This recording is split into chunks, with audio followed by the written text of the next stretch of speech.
Hello and welcome to Season 8 of the Cartridge Club's Game of the Month podcast, where we bring together members of the Cartridge Club community to discuss our community playthrough. If you're new to the club or are interested in participating in future months for games like Parasite Eve, Banjo Kazooie, or Life is Strange, join our community Discord or follow us on Twitter at Cartridge Club NA. We love to see the hashtag Cartridge Club used whenever you talk about one of the games we've selected. I am Musty Hobbit, and on behalf of our rotating pool of hosts, Ryan, Church, Josh, and the Q Dogs, I'd like to thank you for tuning in. This month, we've selected one of the top games of the 8th console generation, 2018's God of War, for the PlayStation 4. Along with myself, fellow co-host Ryan, or ItsRocketSauce, will join me for our discussion, and we're excited to invite on first-time guest and God of War mega fan, Captain Algebra. While we do our best to keep a majority of the conversation spoiler-free, you should know going in that there are moments that will share some details of the story, so if you haven't yet played this entry in the series, let this be your spoiler warning. With all of that out of the way, let's dive in to what might be my game of the generation. Enjoy.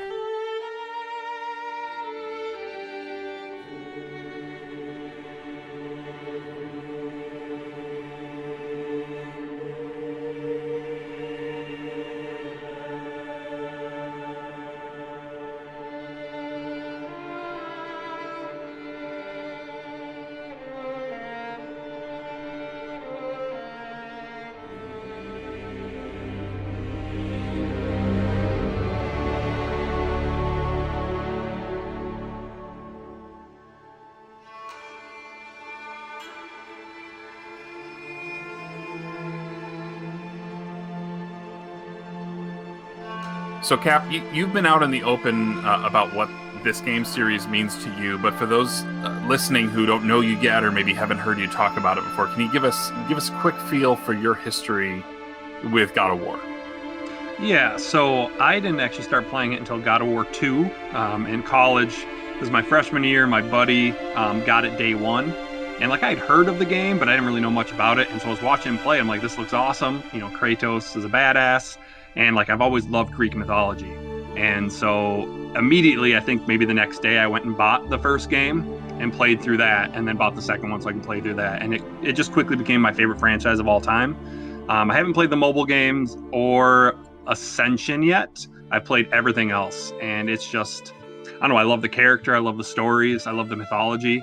And so it was the new God of War was the reason I got a PS4, compared to Xbox One or the Switch. I wanted PlayStation because the new God of War. Nice. Awesome. Yeah, I think you bring up a really good point about the mythology and how well they kind of weave all of this in there.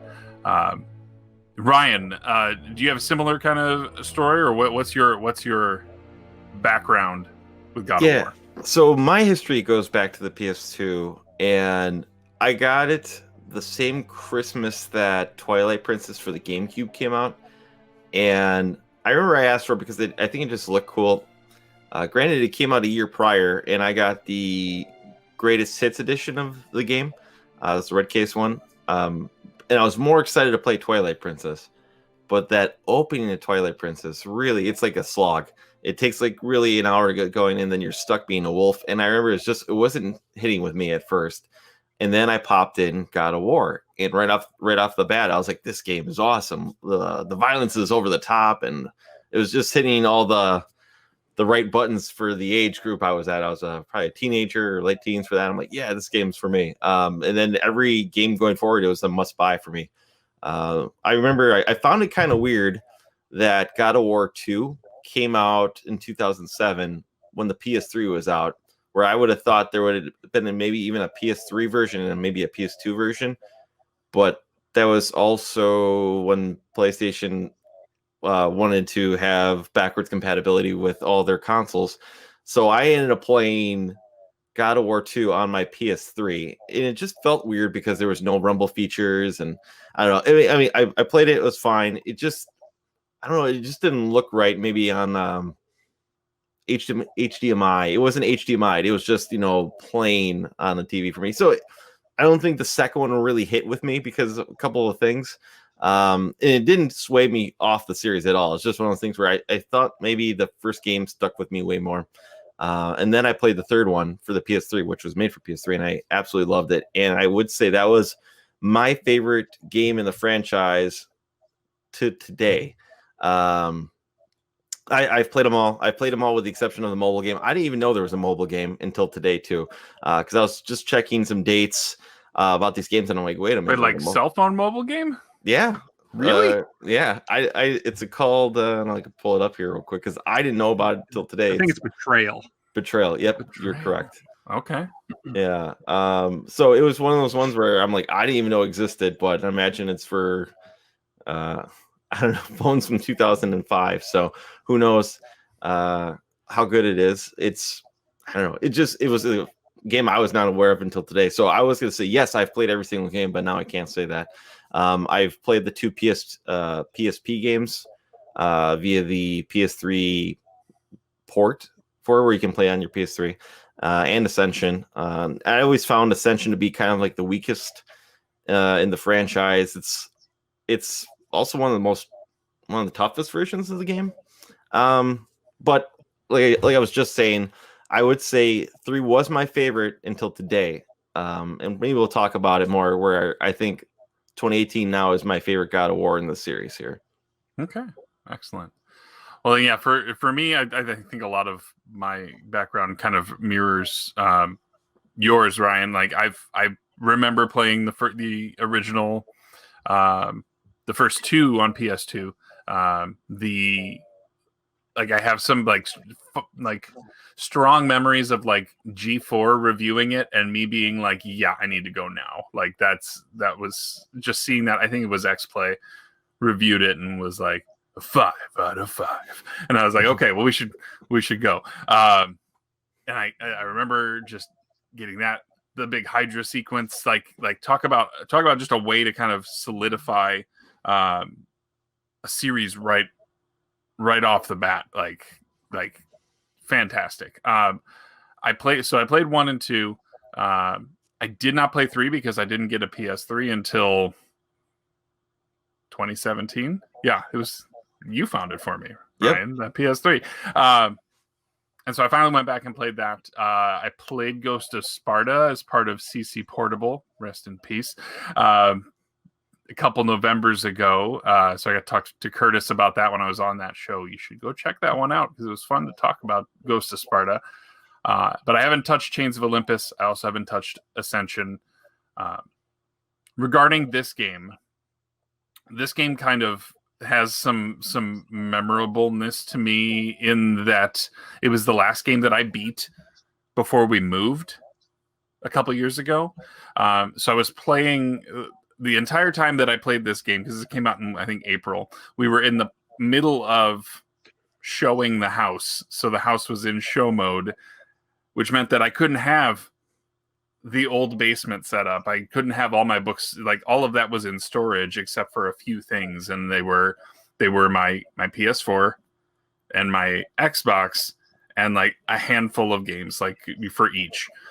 And it was God of War that, like, the moment that I was free and able to play, like, that was what I played for the entire time. It was the last game that I finished before we moved. It was just like, it was nice because there was just no distraction. It was nothing getting in the way. I didn't have any other like, oh, I should play this instead. It was like, nope, I'm getting home. I'm playing this. I want to play it now. Like, let's go. And yeah, it was such a memorable thing. And we'll get into all the specifics on why that is. But we picked this one to kick off our season 8, because we have a lot of people who feel very strongly about this game. And so we put out a poll on Twitter, and I want to give right up front, I want to give big thank you to Dean, Round 2 Gaming, who runs our club's Twitter, or primarily runs the club Twitter, who has been doing a masterful job this month in just interaction. And I feel like a lot of people have had fun with what we're doing with the Twitter account. And so he put out a poll early in the month and asked, since so many of you have already started playing along with God of War, we want to know which best describes your relationship with the franchise. And so we had what do we have? We had 50 people reply, and we had a lot of them. 42% have played them all, boy, and I'm gonna assume that they didn't include the mobile game. We didn't know. It was a very small percentage, 8% that only played this one, 2018. We've had 32% that have only dabbled with the OG. I assume the trilogy is probably the safe assumption there. And then we had 18% who were new to God of War entirely. So it was great. It's awesome that we picked something that didn't have. It wasn't like everyone's played it or no one's played it. We had a nice little mix going on there. One of the biggest things we've all talked about our experiences with the original trilogy. So the original games have such a dramatic difference, specifically in the combat. The original ones are very hack and slash, kind of this fluid. If you've played games like Devil May Cry or they have that kind of a flow to combat. It can be button mashy at times, but it's very much destroy everything on screen. Very hack and slash, yeah. Yeah, I think that's a clean way to refer to it. But they made some big changes, and in some cases it feels very similar. But I think in some cases there's something else there. And Cap, you had some feelings there. You want to talk about how you felt about the combat? Yeah, so I said before, like, I got a PlayStation 4 because I wanted the new God of War. But at the same time, because I love the original trilogy so much, I was very apprehensive about it. I didn't want them to screw up the series that I love. And I think Cory Barlog, the writer, came out and said, like, it's going to be different. It's going to be very different. Like we said, it's not the hack and slash anymore. And so my initial thoughts were it's just very slow compared to that. A lot more deliberate in what you wanted to do. Like you said, in the old games, you could just hack and slash, button mash, throw the combos and stuff, and it was awesome. And now here you got to be more deliberate. You kind of have to time your evades more and stuff. I was playing it earlier today, and I was messing with some Wolvers, that my least favorite enemy in the game, and it's so hard to avoid some of the hits now. You have to be very deliberate in what you're doing, and so that bothered me at first, but in the end, it matches the game. This is the way they wanted this new game to be. It's a departure from the original trilogy, but it works. Especially with the new weapon and stuff, and it still feels good. It was just tough to get used to at first. I could see that. So Ryan, I know you've kind of stated that like Soulsy type games really aren't your deal. So like, how did you feel with like God of War going in that direction, right? The thing about Souls games is like I always love the idea of it, and then you play it, and then it's really a frustration because for me, like, I'm willing to learn a game's toughness, but I hate not knowing where I'm supposed to go. And I think that's part of the charm, is just how brutally difficult it is not having anywhere to go. So when God of War was kind of presented that it's kind of a light, like Dark Souls light game, I was like, well, that's okay. I'm willing to give this a shot here. And I think part of the reason why back in 2018, when I played this game, the difficulty of this game, because it was Souls light, I think it hampered my enjoyment of the game. And maybe it's because we played Bloodborne for the club last season, and I kind of learned the parry counter. It's when it's a big emphasis on the gameplay that you have to do this to really make progress in a game, and eventually you get good at it. I think it made coming back and playing it now a much better experience for me, where I'm playing it and I'm like, this ain't so bad. This is actually pretty easy. It just was a way better experience this time for me. With gameplay, you just kind of sharpen those skills up, and when exactly when it's time to counter and then attack them. It was, like I said, at first, because like how Cap was saying how they changed it from the first time. I think that was another thing for me.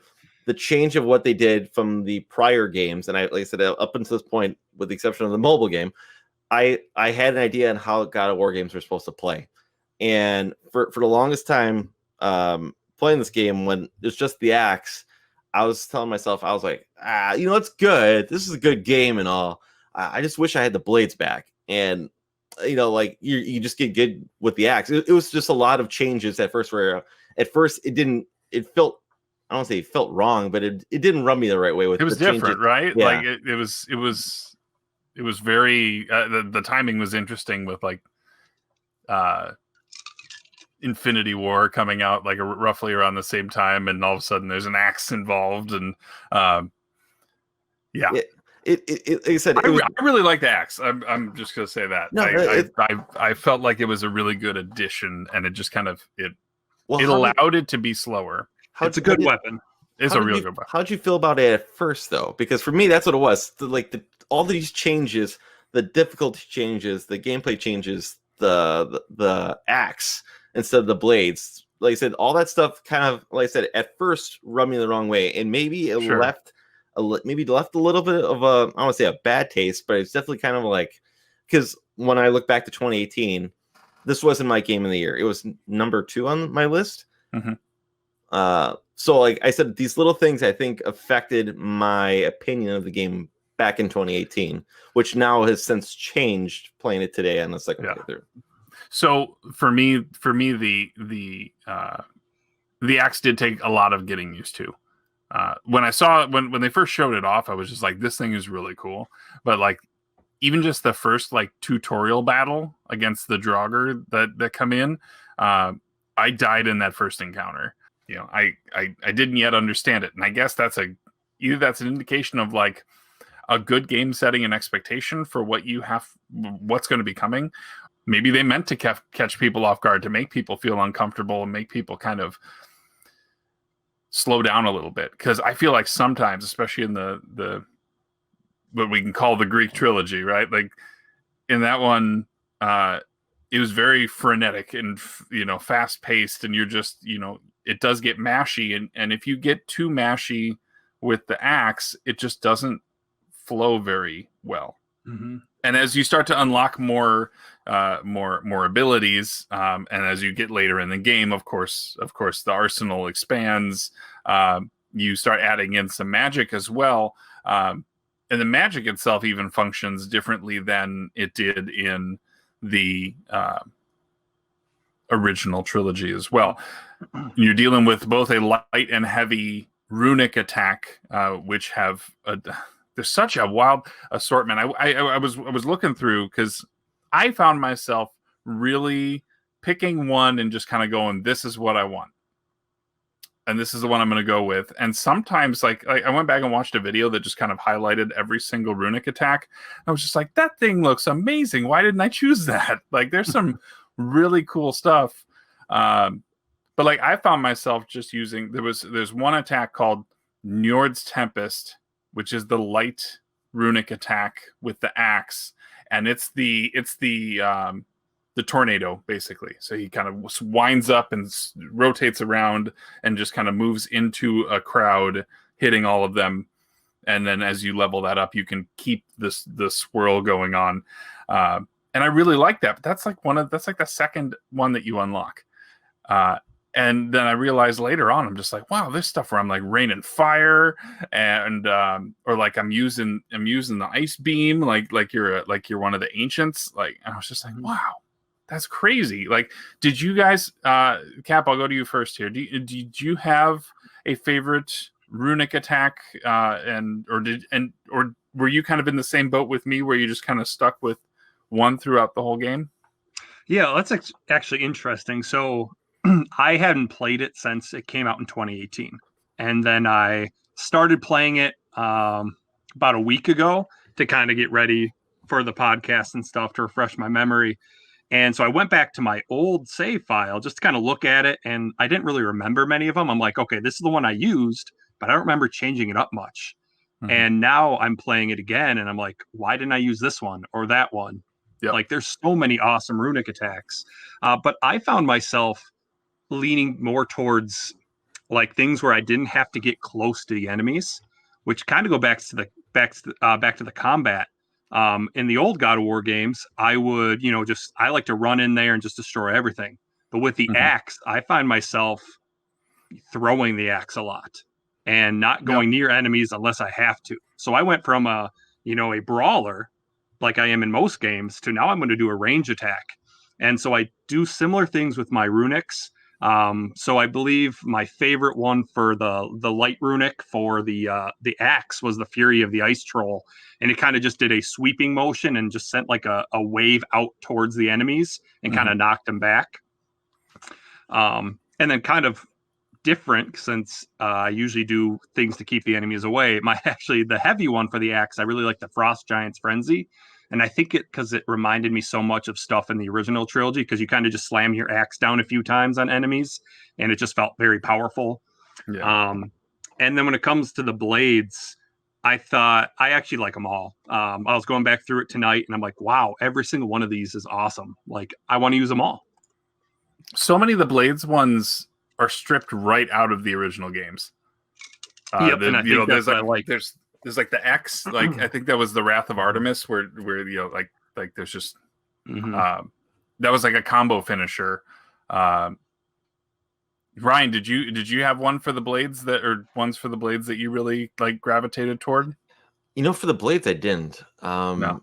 I think I just kind of the one where it just shoots out a beam and mashes it. I honestly didn't use that one. Maybe if I was surrounded, I kind of just would pull it out. And maybe it's just this time around. I can't remember what I did this time around. I found myself not really needing it. And I'm not just saying, oh, who needs that? I played Bloodborne, so now I'm better. And now I'll just parry this need guy runic and attacks. slash here and there. No, honestly, I didn't have one for the blades this time, but I ended up using probably the first one you get for the axe, the blinding light one. No, the blinding light one. I don't know which is that. Was the first or the third one or second one, where you could just stun them with a light beam. Where you just okay. I found that one to be very, very helpful. It worked great even against like the trolls. Like I said, if I was getting just overwhelmed by a lot of things, it would push back everybody, which then allowed me to recruit my. If I was getting hit too hard, I could recover, and it honestly just became my go-to. I know I looked at all these other options when I would unlock a new one, and I'm just like that ice beam one coming out the axe. I'm like, that looks like there's a long charge up time with that one. I don't want that. I want something quick. I don't want anything where it has to hold up and charge, because I knew that would slow me down from what I was trying to do. And with the ice beam, it's instant. And I'm like, okay, cool. I don't know. That's why I gravitated to the most for it's this like playthrough. in a pinch you can use it, but you don't have to. Yeah, you don't have to wind up. It's quick, and that's why I wanted it. Yeah. And I think there's one for the blades like that too, and I just don't remember quite which one it was. So when I had the axe, I very rarely used the heavy runic attack.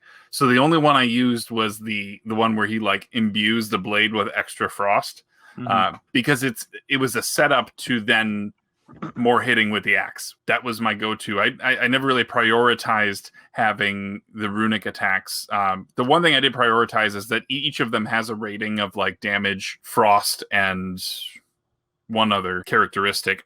Anything that was like a 4 or 5 on damage, I leaned toward those right away, because I was just like, the point is to just take them out as fast as I can.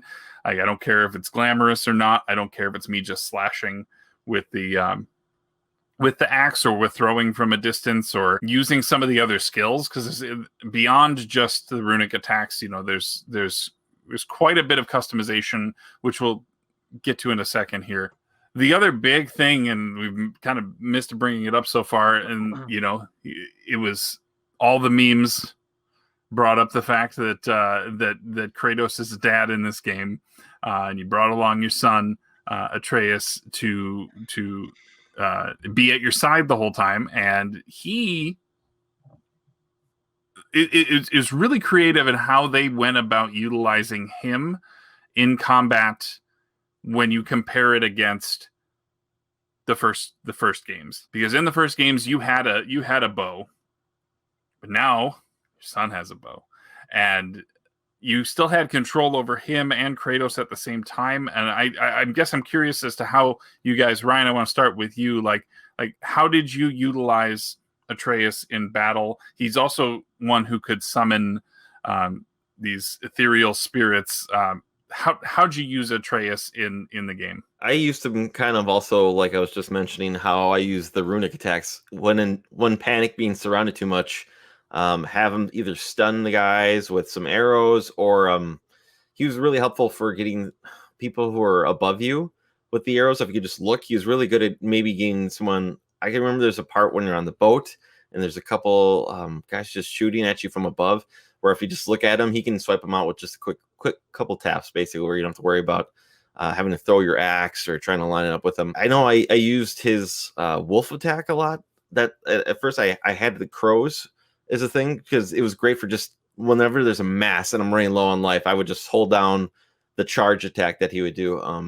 But he was one of those, like, when in doubt, smash, break the glass kind of guys. Where like I'll say this, I like how he was implemented, where I didn't have to worry about him.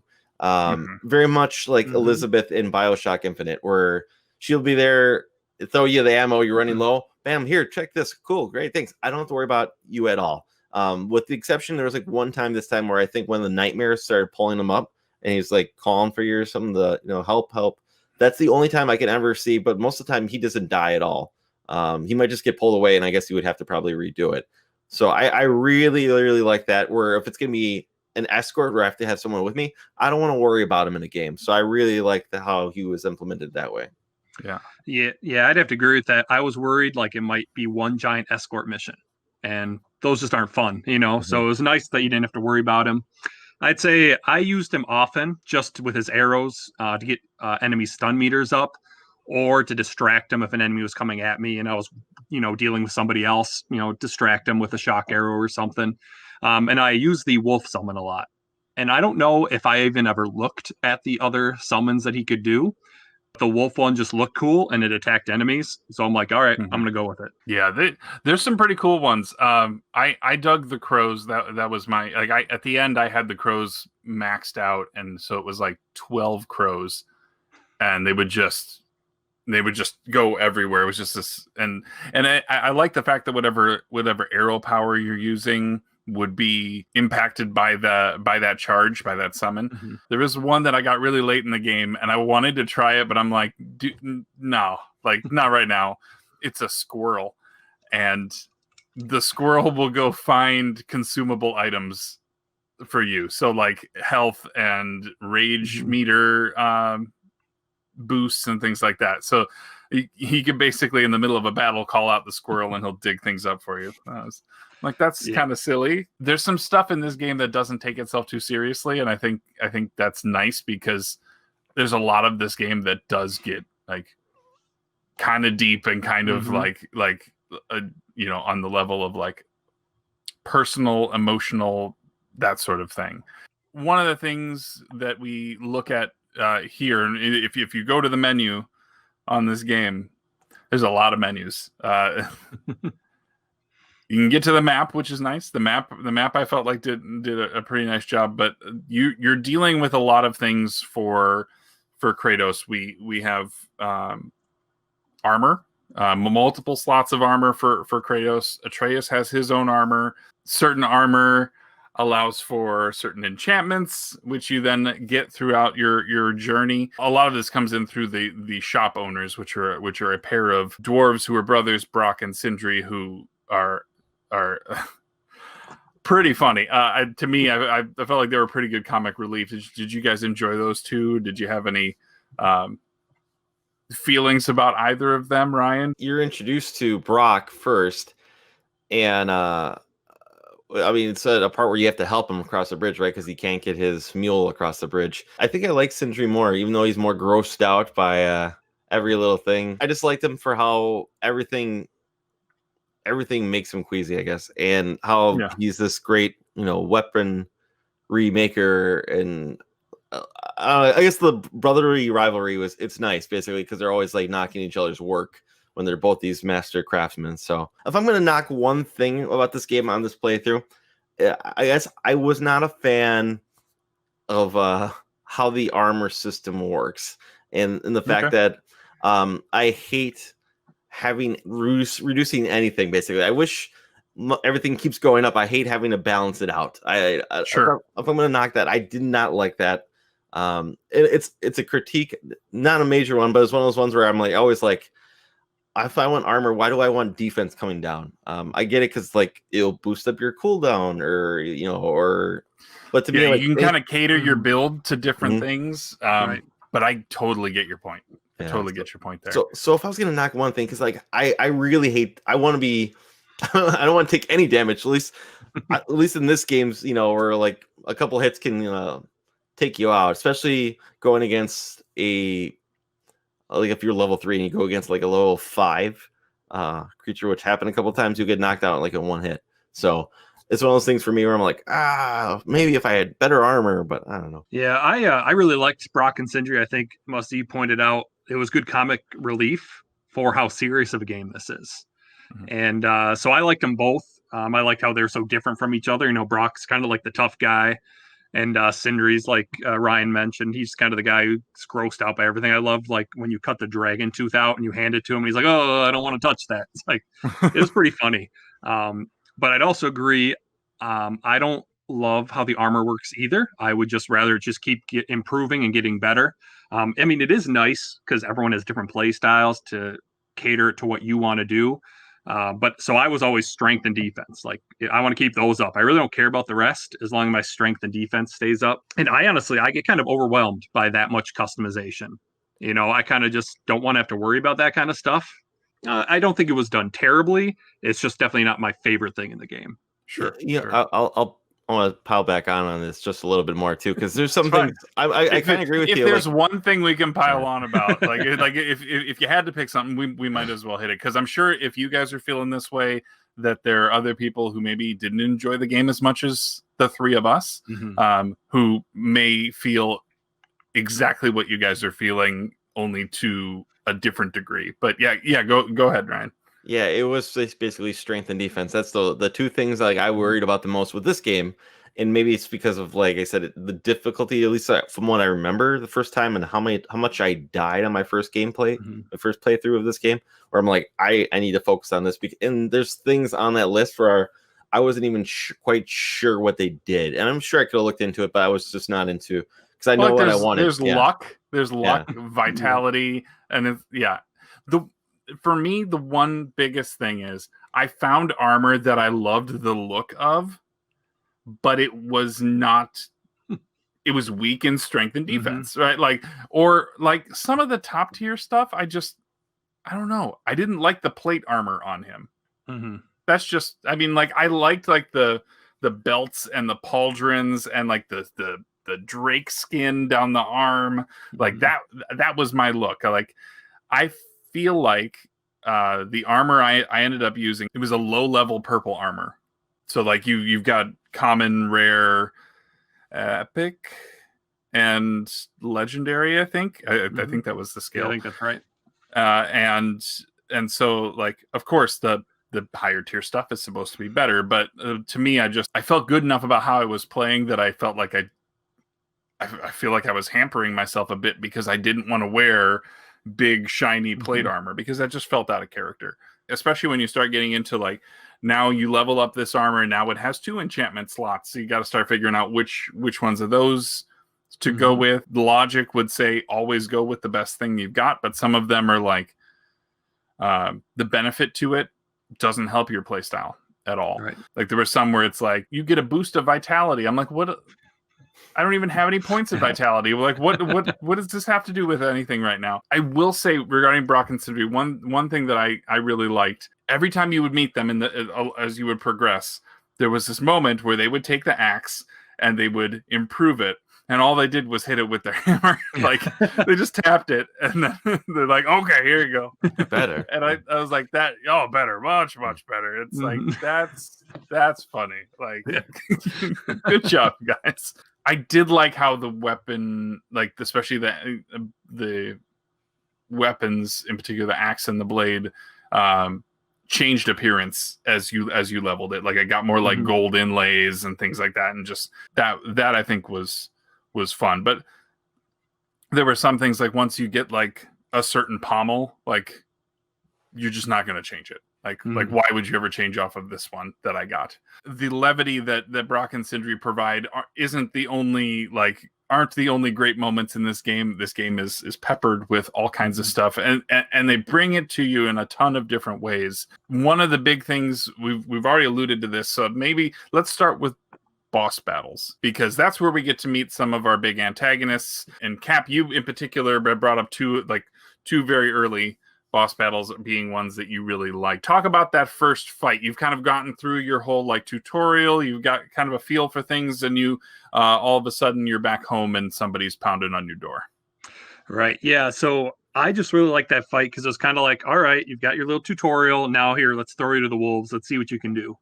And it was this game is such a masterpiece in like the graphics and how it looks. It almost looks like a movie at sometimes. And so I like how it broke it up. You'd be fighting, but then there'd be a little like kind of cinematic part where you're throwing the stranger across the screen, or he's hitting you up on top of the roof and stuff. And I guess that was like the first time in the game that really brought me back to how strong Kratos was. He's a god, and he just didn't seem like that at first in this game. But then you're watching him fight the stranger, and they're giving so much punishment. And I think it's towards the end of the first fight with him where like Kratos has got blood all over him, and then all of a sudden he heals and he looks fine again. It's like, yes, that's the Kratos I know. And then that next fight I really liked was the fight with the dragon. So you're coming up out of the mines to try to get to the top of the mountain, and you see this dragon, you start fighting it, and it had a really strong feel to like the Hydra battle in the first God of War, or the Colossus battle in God of War 2. And it was just kind of cool how you had to kind of puzzle it together to know how to throw the sap when he was blowing his lightning and stuff.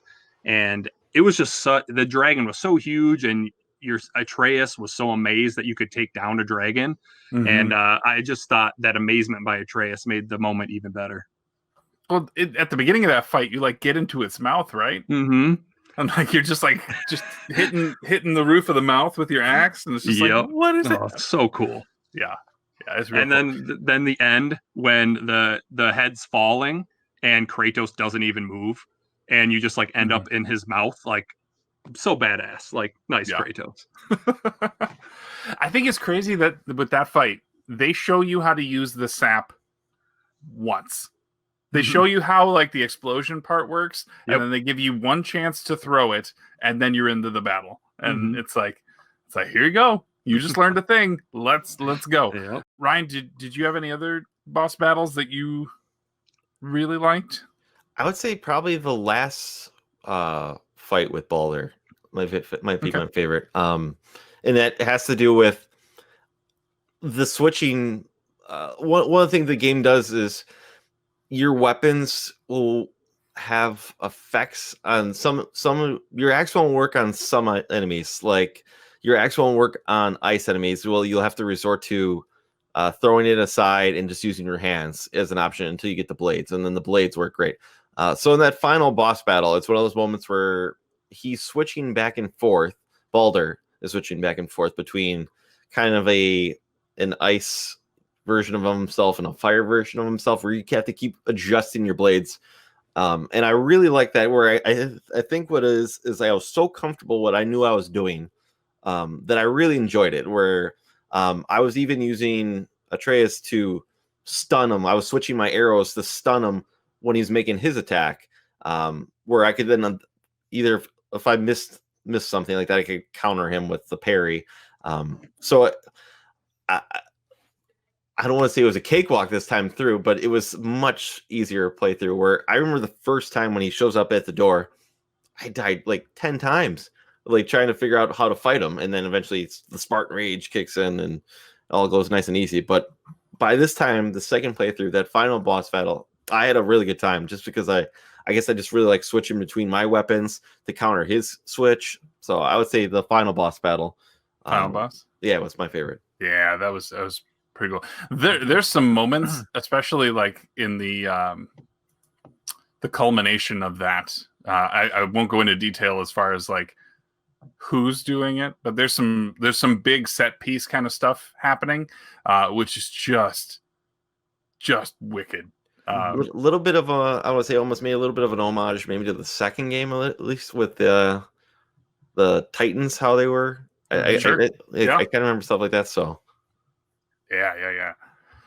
For me, I think if I had to pick one boss fight, it's a dual boss fight with the two sons of Thor, Magni and Modi. Oh, the comments they make, like they deserved every bit of what they got for the things that they were saying. The fight was cool though, because it was the first time that you really had to, like, you can crowd control a bunch of Draugr, or you know, like, I mean, you can, but these two, there was something about how they fought that was just different enough.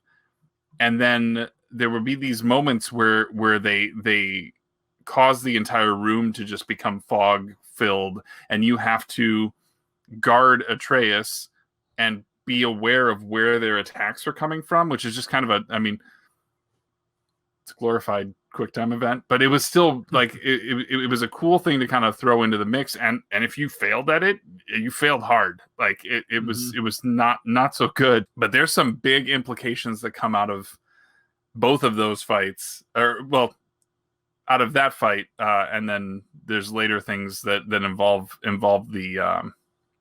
the other brother as well. Did you have a strategy for attacking one of the two brothers? Because you have to go at them at the same time. Or did you find one of them easier? Because I did. There's one of them I found way more difficult to fight than the other one. So I kind of want to hear what your thoughts are, because that was your go-to fight. That's interesting. I felt like the bigger brother was more assertive. That's Magni, I think. Yes. Yeah.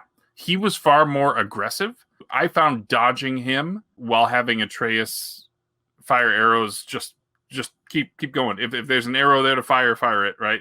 Just keep going. That was kind of how I did it this time, is I would just dodge and then attack from there. Was that your experience, or did you? Yeah, I'd say Magni, right? That's Magni, yeah. Magni. I found him to be easier, even though he's the one I think it probably unleashes more damage. I found him to be easier because there was no shield. Anytime there's a character with a shield in this game, I want to say I had a harder time trying to strike damage. Not just saying because the other brother has a big shield. I had a hard time. I want to say, I remember I had a hard time with him the first time playing too. Where that's why I kind of remembered, let's knock out the bigger brother first, because he's got no way to protect himself. He's just gonna be trying to hit you. So you just gotta try to counter. Yeah. I don't think you can. I don't think you can parry him. I think you just gotta dodge out of all of his attacks and just unleash on him. Shielded enemies in general were kind of annoying. Yeah. Yep. It's funny because this, like Bloodborne before it, right? Like you get hit with something enough times, you start to figure out a way to counter it. And the shielded guys, if you double tap R1, he does a shield bash. Kratos does. And that'll automatically like wipe out shield defense, or like it'll open him up. I didn't know that. Yeah, well, I didn't figure it out until after that point in the game. But yeah, if you've got anyone with a shield bash opens, or at least gives you a moment. Not all the big moments in this game are necessarily combat related. One of the things that this game does that kind of mirrors some other Sony first-party games over the last 10 years has been a lot of traversal stuff. Uncharted did it, then Tomb Raider did it, then Uncharted did it some more, and now God of War was doing it.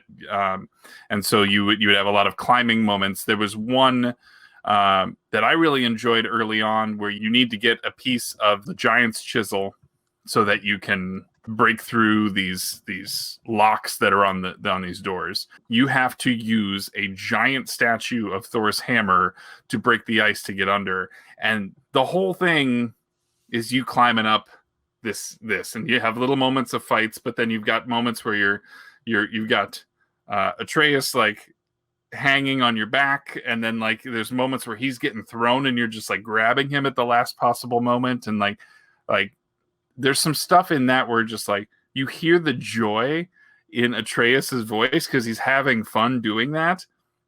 I don't know, it made that moment stick out to me. The only other moment I can kind of relate to that maybe is the one where you're fighting Baldur on a dragon, and you basically just kind of cut it apart. As you know, it comes back gliding down. That poor dragon. Did you go back to the dragon after? Did you find so you can come across the crashed body of the dragon. Yeah, it's that was cool. It's over by the world serpent, who we haven't even talked about yet. I guess I can mention one of my favorite moments in this game is the reveal of the blades. Because to me, that was like the aha moment for me for this game. Where I'm like, the entire time I'm playing, and I mentioned this earlier, that you have the axe, and I was like, yeah, it's good. I just wish I had the blades. And then it comes to a moment where something happens, and basically they tell you your weapon is not going to work at all. Where you're going, you need to find something else because that axe is going to be worthless. And then basically they say, all right, well, you got to go back home. And then eventually, once he peels back the board, I'm like, oh, all right. This is what I wanted. This is what I wanted the whole time. And then they just dump a horde on you of guys, and you're just unleashing with the blades, just taking out these giant hordes. I'm like, this is exactly what I've been wanting. It was just one of those moments where I was just like, it was the aha moment for me. I'm like, now let's go. You know, it's kind of for me. And so to me, like that was the moment, the switch being turned for me in the game where I'm like, let's go. So yeah, I'm gonna echo that. That's my favorite moment as well. Being such a huge fan of the original trilogy, like even from the beginning when Kratos is wrapping his arms back up, and you see it's like, the blades are gone. So obviously there's an injury there. It's like I just missed the blades. You know, I'm so used to them. And so when they say that you need a different weapon, I'm like, yep, he's getting the blades. And it was so cool. Those enemies come and you just destroy them. I'm like, this feels like God of War now. Because even though I loved the game, I think they changed the actor who played Kratos because they did so much motion cap, and the original voice actor wasn't big enough for this. And so I think even to this day, the voice kind of bothers me about the new Kratos. There's something about it. It doesn't seem like the regular Kratos. Like I wish they could have done the original voice actor. Sure. And so when you brought the blades in, I'm like, okay, now it's feeling a little bit more like Kratos. And so it was, if I didn't have to use the axe because of certain enemies needed it, I stuck with the blades pretty much the entire time once I got them. Same. Yeah. Well, and I think you brought up you enjoyed being at range, and the blades gave more of that. So that I totally catering toward your play style. How they kept that a secret, like that is one of the most amazing things about this is that they demoed that. They did that huge demo, and everyone was like, where's the blades? Nobody leaked it. And then even for like that first like month, nobody wanted to talk about it. And I even remember seeing tweets. It was like, if you know about the thing, don't talk about the thing. And it still to this point blows my mind that there are people who don't enjoy this game that I don't know if they even got there. Right. And that saddens me. That such a huge moment. It's so big. It is that grounding moment for everyone who loved the original games. If you weren't enjoying the first however many hours, I felt like that moment, that the whole boat ride setup, like you knew, like you said, you knew it was coming because you got in this boat, and all of a sudden, every time you've been on the boat before, you're actively paddling, and the moment you get in the boat, this lightning strike happens and the sky darkens, and you now are just floating, and there's animals and this beautiful, honestly, the boat was gorgeous, like all the flowers on it and everything, but everything else is like darkening and turning, like the sky is turning red, and then Athena shows up in the boat, and it's like, it's like I know you. And even just the exchange between the two of them as he's rewrapping the chains around his arms, like I was like, oh, that's too cool. Like, yeah, they did it perfectly. Oh, it was, yeah. And he just walks through her, and then here's all these reavers coming, and it's just like, let's go. That may be my favorite moment in video games ever. Really? Yeah, it's just so cool. I can't blame you. That whole stretch is masterfully done. Masterfully done. I also liked in that moment, we haven't brought up Mimir yet as a character. I think we might when we talk about some of the other quiet moments here, but when you were fighting normally with Atreus at your side, he would sometimes call out when there are enemies coming that you can't see. Like, look out, like that kind of thing. During that moment, Mimir's with you, he does it.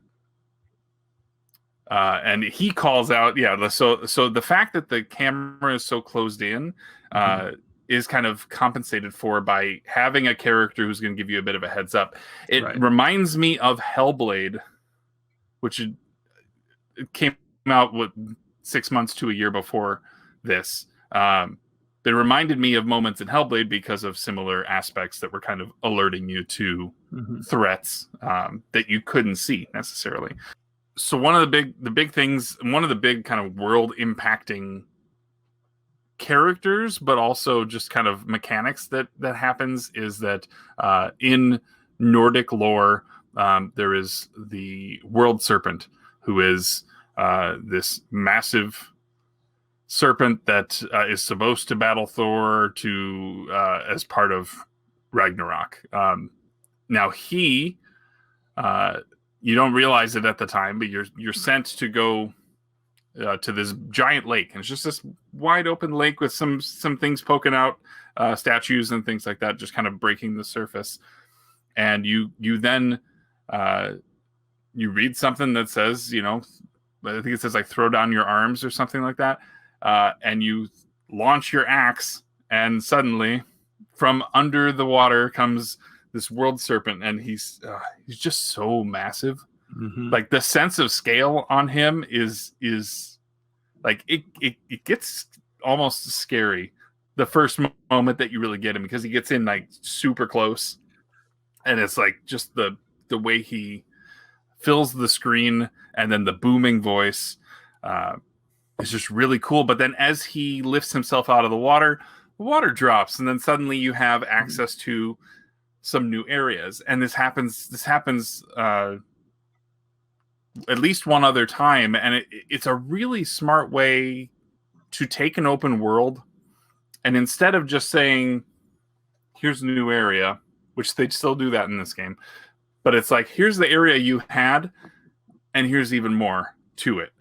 Like if you look at a GTA game, it's like you did all you could do in this area, so now here the bridges are open now. You can go over there. But this is almost like, oh, you know what? There's an entire underworld that you can go do in the same space, plus these other areas too. And I just thought that was a really nice way of integrating him. And the fact that he, like, every time you come out of a gate from another area back to this main hub Midgard area, he's there. He's just chilling. He's just chilling in the back. And he's huge. And I don't know. I really like the World Serpent, even though I realize that he is the cause of potential. Like if you really read into the mythology behind it, like it's not so good. but yeah, well, the game kind of it flips what basically kind of probably what I know of, at least with the history, right? Where Odin and Thor and every one of these is it Norwegian or Nordic gods, Nordic gods, they're always seen as kind of like the heroes of this world, and now because you're against them, they're seen as the villains. And granted you don't see him in this game, but it's always presented to you where like, and I mean, it's just, that's the story basically of everyone's story, someone else's enemy. So, so like he comes off as friendly in the world serpent comes off as completely friendly, or at least a friend to you in this game. But we'll see what happens there. This is just the beginning of another trilogy, right? So right, but, yeah. I really like the mythology. I already mentioned I like the Greek mythology. That's what got me into the original series. And other than watching Marvel movies, like the Thor movies, and knowing a little bit about Norse mythology, I didn't know a ton. And so it was really cool, going around seeing the lore markers and learning more about it. And I really like how it mirrored the original trilogy of, in that one, the gods aren't that great either. And then so here, same thing. Odin doesn't seem like that great of a guy. And so it was really interesting. Another callback to the original games. As for the World Serpent, I agree. I'm someone who doesn't love open world games. I get kind of overwhelmed. I'm like, okay, there's a side quest here, but here's the main quest. And I never want to finish a main quest until all the side quests are done. So I never know, where do I want to go? Plus, in this game, you could end up in an area you don't belong yet, and you'll just get destroyed by an enemy. You'll walk up and you see the purple bar for their health. I'm like, okay, I should not be here. And so I just got destroyed sometimes. And so it was kind of nice that it kind of opened slowly when the serpent would move and stuff. So I really like that. And you brought up Mimir. He's probably one of my favorite characters. Just all the little stories he has as you're paddling around the lake and stuff. And he was really funny. Sometimes storytelling is done through weirdly unconventional means. I like the fact that he's this individual who has this full knowledge, but he's been locked in a tree. So you've got to get him off that tree.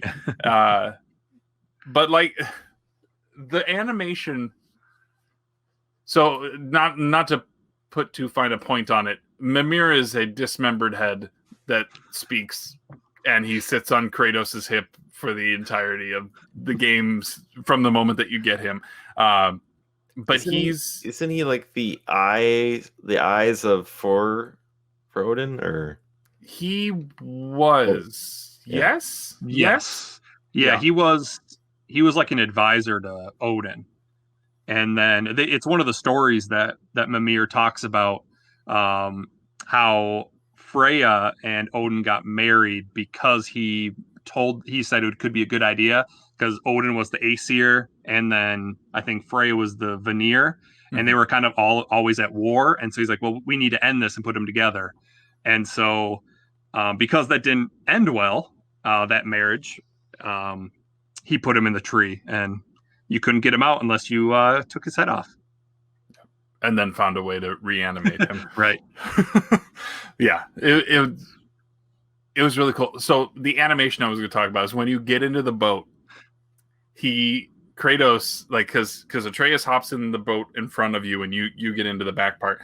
Kratos takes Mimir and lobs him to Atreus, who catches him and puts him down, just sits him down on his stump of a neck and sits him down on the chair, on the little bench in that canoe. And he just sits there, and then they're just talking. Some of the stories there are just great. There's some really funny moments, especially early when Kratos is trying to tell fairy tales, and he's just not very good at it. There's some other ones that I'm trying to see if I can find the actual words for it. But what I would say, if any of you who haven't had a chance to play it, take your time. Especially they do a really elegant way of breaking things up. If you're at a dock and you dock, they'll just say, hey, we'll pick that up later. And then they do a nice job of re-onboarding you the next time you get in and be like, oh yeah, can you tell me more about so-and-so? And it's like, oh yeah, we were talking about that. So you kind of have this ongoing bedtime stories kind of thing happening as you're going around, but take the time to explore and just listen. It's so much. Yeah. One of my favorite Mimir moments, because he's the guy who knows everything, is where they're asking him what's Baldur's weakness, because Baldur can't be hurt. And they're like, well, Kratos keeps even saying everyone has a weakness. We just got to find it. And they ask him, and he's like, well, he can't be hurt, but he's got a weakness. And they're like, well, what is it? And he's like, well, I can't recall. And they're like, but he has a weakness. Oh, yeah, he has a weakness. And they keep asking, he keeps repeating himself. And they're like, wait a minute, he's got a... And I think they come to the conclusion that he has a spell on him to not give out the weakness, basically. And he's like, and that is one of my favorite moments because it's just like a loop. And they're like, I think Kratos then puts it together. It's like, you must have a spell on you that, for some reason you know it, but you don't remember it. So it's one of my favorite moments where it's just a loop and it's like, I can't recall. It's just, I don't know. Did you ever find yourself like you were going to a destination, continuing the story or whatever, and Mimir's in the middle of a story, so you just don't get out of the boat until the story's finished? Yeah. Yep. I have. You just have to wait right at that spot. Well, the story's coming to an end, too, right? Yeah, I think that's what depends how far in the story I am, basically. Like, if you just started and I just want to cross like one lake or something like that, just because I was trying to get like a chest I saw or something like that, I would just get the chest. But if I knew he was wrapping up a story, I think I would even just swim in a loop for a second there too. So yeah, no, he is fantastic. But yeah, I would encourage you to let those moments happen when those moments are going on, because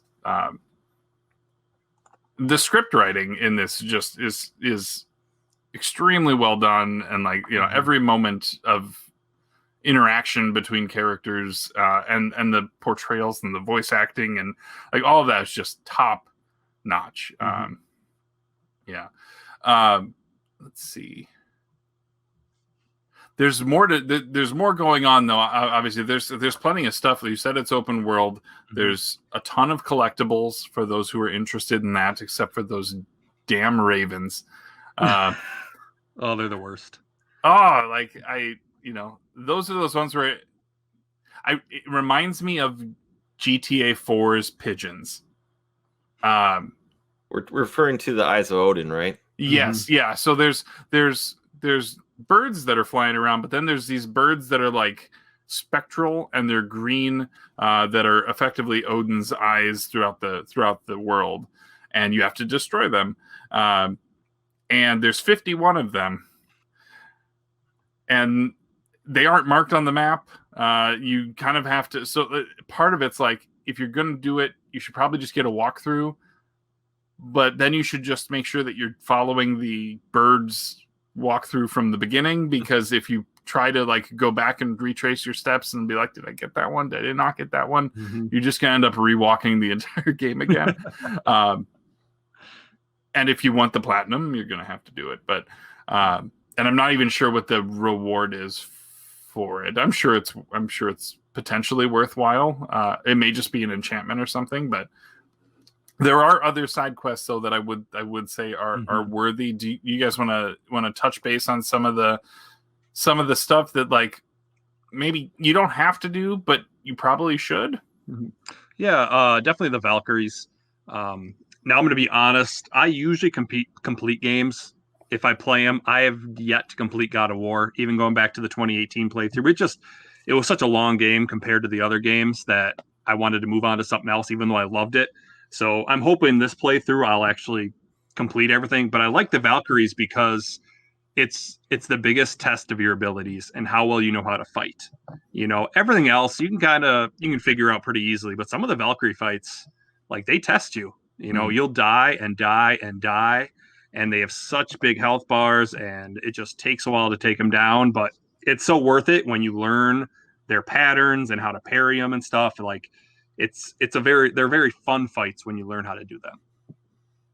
Yeah, I agree with you there. And some of them have aspects that like carry throughout all of them. Like, it was almost like these are Valkyrie techniques that are taught through all of them. But like some of them throw a wrench into those plans and do something entirely different. And it's just if you like Souls games and you don't take the time to fight all the Valkyries, you are missing out.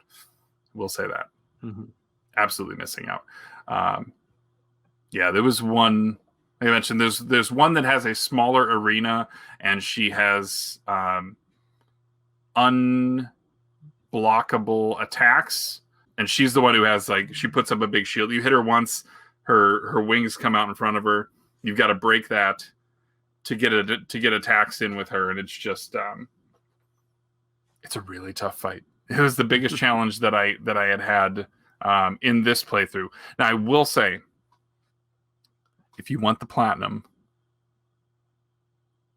play it on easy. Because everything as far as trophies is not difficulty based. There's no like beat it on easy mode and then hard mode and then ultra hard mode or new game plus like that they added in after the fact. There's some other things. There's some missions that you can get from Brock and Sindri that are kind of nice exploration things that end up giving you again some pretty decent spoils. Did you guys have favorite ones of those? Or you guys have mentioned favors in our notes here. Yeah, I don't know about Brock and Sindri, but I liked when you found the lost souls around the lake. Just because, their dead bodies right there, then you see the spirit just sitting there and just kind of learning about them and what happened. And like there was a betrayal and stuff. There's a mutiny, a son killed his own father. But then it was kind of cool because you kill his son, and Kratos warns Atreus. He's like, he's not going to be happy, because even though he betrayed him, it's still his son. And so it was just interesting storytelling, and it's just learning more about what's going on in Midgard and stuff. Yeah, it brings more life to it. Like there's so many little pathways and things like just. And they've got to put that piece of cheese at the end, right? Like there's got to be that thing that gets you there, and it's just the one that I did. There was a man whose wife had been killed, and they like took her remains and like spread them around. So you had to go find like 3 different spots where you would get a pickup, and one was like her hand and one of them was like her skull.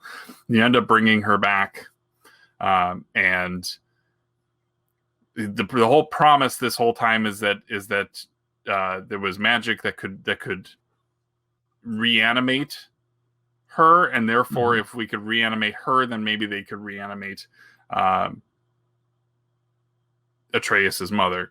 And so it was like, oh, okay, well, sure, let's try this. And then she ends up being this like hyper powered revenant, I think they were called. They were like the witch ladies with the big canes who would like do these like poison attacks on you.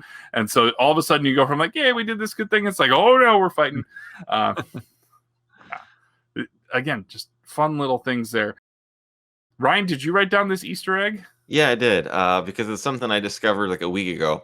I still haven't done it because, like I said, I was just kind of making my way through the game this time. But when I was stumbling on, I think I was stuck on what it was is I was going to try to do a favor for, sorry, I'm slipping on the other, not Boulder, but the other, Sindri. Sindri asks you to get like a whetstone. He keeps saying, and when I was looking, I was like, you know what, maybe we'll do this here. And I stumbled upon this on accident about there's a Easter egg to the Infinity Gauntlet in this game. And I didn't know about it until they said about a week ago. And you look it up, and you have to do a bunch of side quests where you find the broken gauntlet. And then there are 6 enchantments that go with it. I think you can only wear 3, but you can mix them in and out. But essentially, yeah, I think it's the most powerful weapon in the game too. It's a gauntlet he puts on his hand. I don't know. It's not a video show here, basically. But if I could show you, I would show you. But it looks pretty neat because there's one that relates to the Soul Stone, Reality Stone, Space Stone, Mind Stone, Power Stone, and Time Stone. Most of them are rewards for beating Valkyries. But one of them you get from Brock for doing a quest for him, basically. So it's kind of like, I'll need to look into that. That's yeah, crazy. I didn't know about that one either. So yeah, I stumbled upon it on accident, and I had to mention it because like it looks fascinating to me. It's just one of those things where I'm like, that's something now I kind of want to go back to try to get. So yeah, that's really cool.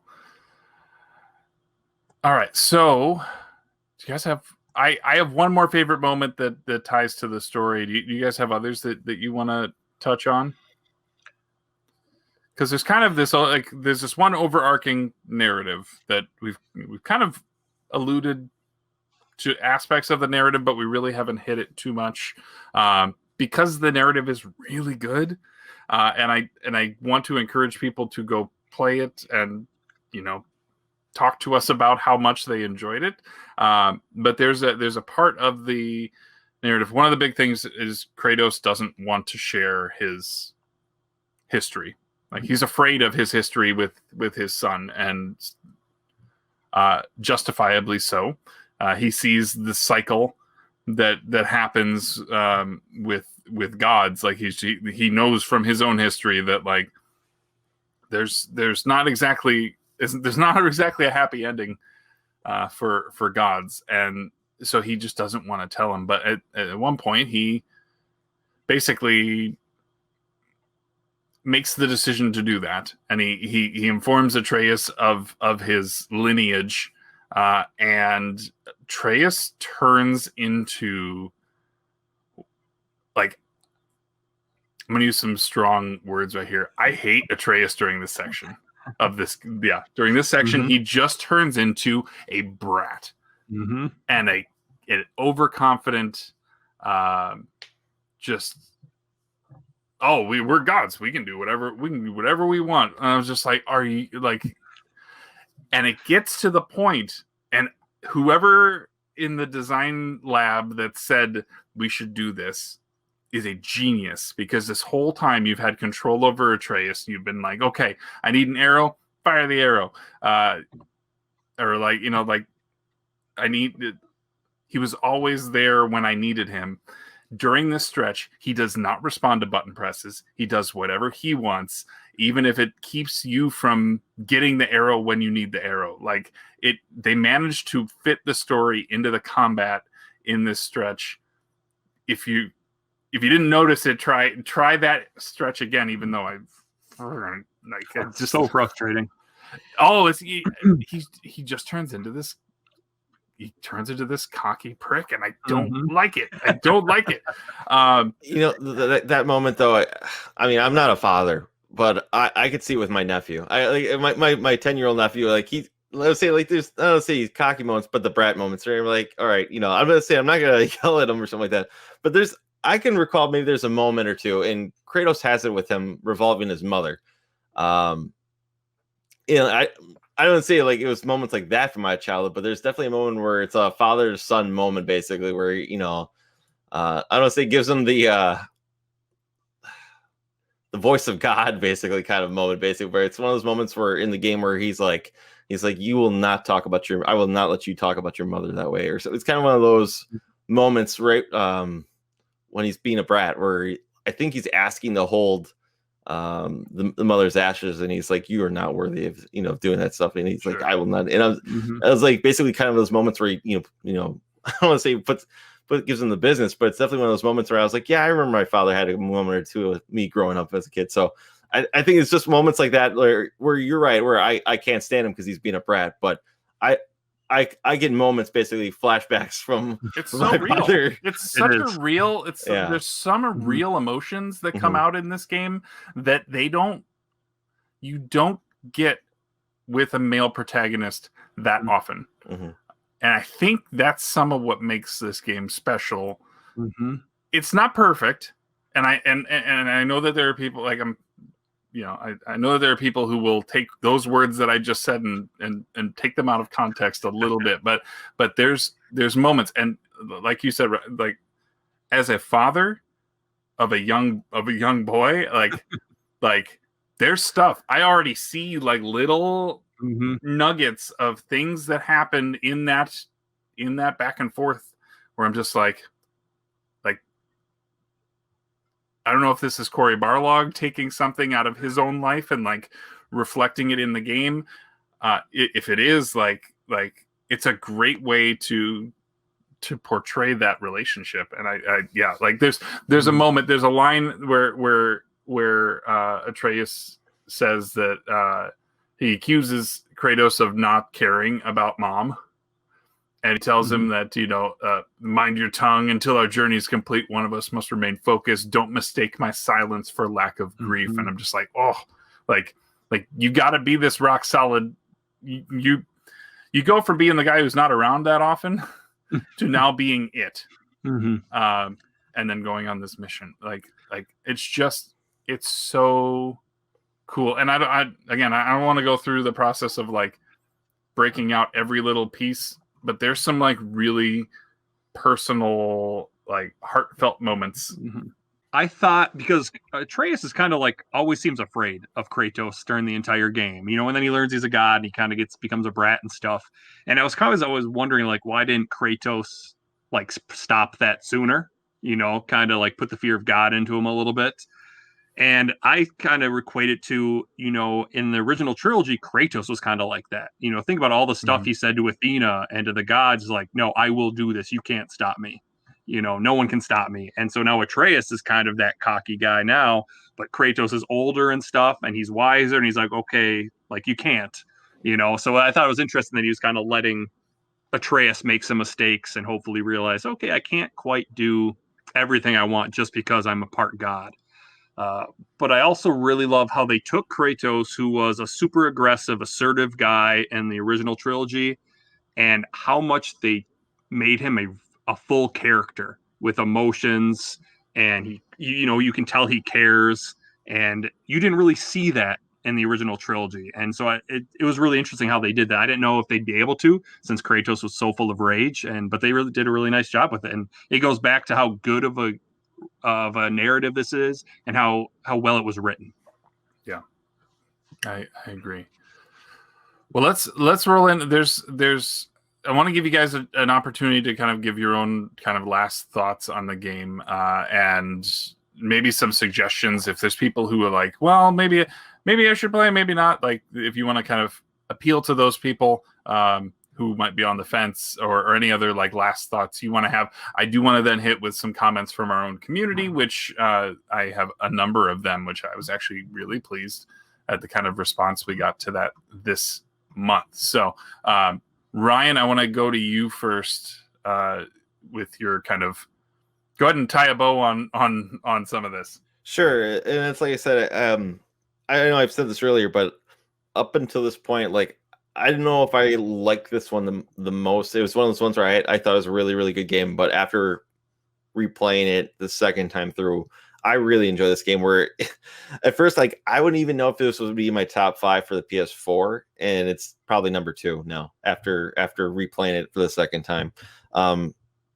There's things that when I even remember, I have at least one, maybe 2 friends locally who were not fans of the original God of War series, and I've always been like, oh, God of War is a great franchise, and at least one of them at least would say that Kratos is completely unlikable, and that was one of the main reasons why they could not get into the game. They said he was an unlikable character, and why would I want to play like this? And to me, I'm like, I don't. And they're big fans of Dark Souls games too. To be so I remember after beating this game back in 2018, I was like, maybe you should play this one. I know you're a big fan of Souls, and you always say Kratos is a terrible character, for who he is. So I don't know if I tried selling it to the guy, but like I think he's been burned. So I don't know if he's ever gone back to play it or whatnot. But it's one of those moments where I'm like, maybe this is for you. But I just want to mention one final thing, because this was something revealed to me probably a year after I beat this game. There's a moment after the credits where you're supposed to go back to your house, and I didn't like. If Atreus told me I missed it the first time through, because I think determined that I was gonna go hunt Valkyrie after the game, where I was like, all right, well, now this is all done. And that's kind of where it is. You get the credits, and basically you're like, you can go anywhere you want. All right, cool. So I didn't even think about going back to my house. So I think after beating a couple of Valkyries, I kind of just like moved on to another game as opposed to like completing it. So going back to the house was not on my head. And then a buddy of mine, who I would say he's not the most active gamer. He's the one who told me about it. He's like, he beat the game. He's like, did you ever go back to the house? I'm like, yeah, no, I didn't. And he's like, blank happens. I'm like, what? So sure enough, like after continuing with him, I went straight to YouTube to see it. But I would recommend doing it for yourself. It's kind of a nice post-credit scene basically for the game. So if I can mention one thing, do that. So yeah, reminder. Yeah, go reminder. home. Go home Just after the stop game. home. It doesn't go home. It's worth noting that it doesn't end your playthrough. Like the moment that we're talking about isn't like the end cap. Like you can still do all of your open world after the journey is done, type of stuff. But yeah, it's cool. It's cool. Yeah, and I would just have to say, if you didn't like previous God of Wars, definitely give this one a chance. People always ask me, where would I rank this in the God of War games? Because it's my favorite series. And I always refuse to do it because it is so different than the other games in the series. You know, I'm assuming they're going to make this a trilogy, and I'm like, they're just separate to me. They're too different. Even though there's some similarities, it's too different. But how well this game is written and the little moments here and there, if you knew the God of War series, all the little nuggets that are sprinkled in that kind of show up, pay homage to that series is really cool.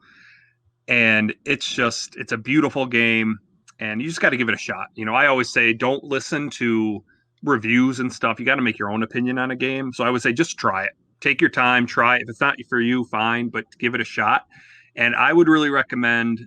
So on the second playthrough, I've been playing with headphones, where previously I just used the TV, and it's really helped the experience. We talked about the ravens you have to kill of Odin and how annoying they are to find. But now with the headphones, you can kind of hear where they're from. Like, are they to the right of me, to the left of me? Are they behind me? So that really helped. And I had to do that because I got two young kids and I didn't want to wake them up with, Kratos yelling and destroying enemies. So I'm like, oh, I'm going to try headphones. And it's a really cool experience. Even if you have a perception of the original trilogy, like this game goes places that one never could.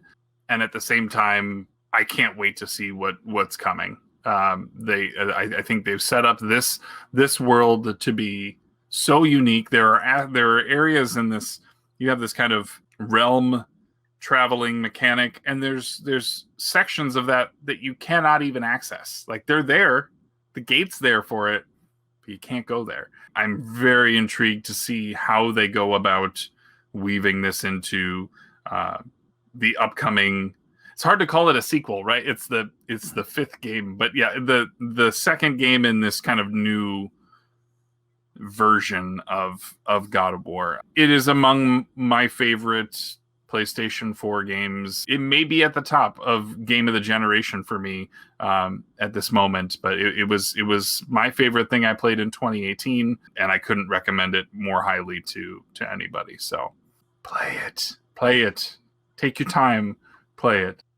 I mentioned before, we had some comments from our community. I do want to mention the club's Discord, which you can find a link in the podcast description here. But we have had a nice little bump in people joining us to kind of talk about the game of the month. So I wanted to give a special shout out to a couple of new members. One of them is Brando Beard, Isma, and Surflin1. Thank you for joining us for this, and I hope that you have enjoyed your first little stretch of time with us.